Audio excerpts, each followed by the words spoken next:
Ai realizat ceva în viața ta, ai luptat, îndurat și câștigat. Tu simți un gol în inimă și o lipsă, căci toate nu se împlinesc fără Tatăl Ceresc. Deșertăciune ai văzut în toate. Fără El sufletul nu are pace, fără El pace, bucurie nu-i. Doar cu El poți fi un fiu al cerului.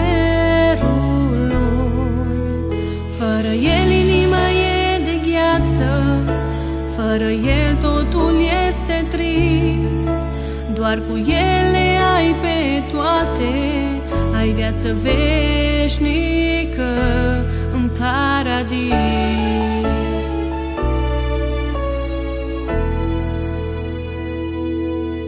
Nimic nu te va împlini dacă în viață nu l-ai pe Hristos.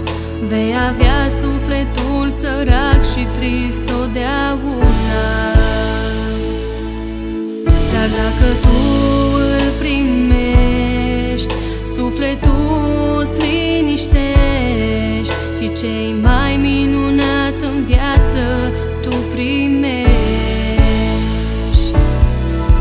Fără El sufletul nu are pace, fără El pace, bucurie nu-i.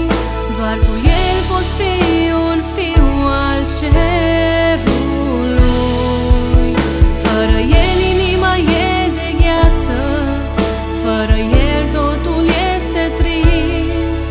Doar cu El le ai pe toate, ai viață veșnică în paradis.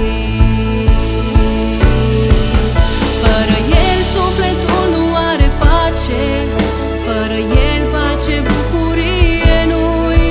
Doar cu El poți fi un fiu al cerului. Fără El inima e de gheață, fără El totul este trist. Doar cu El le ai pe toate, ai viață veșnică în paradis. Căci toate nu te împlinesc, doar El te împlinește, iar sufletul Iisus ți-l încălzește.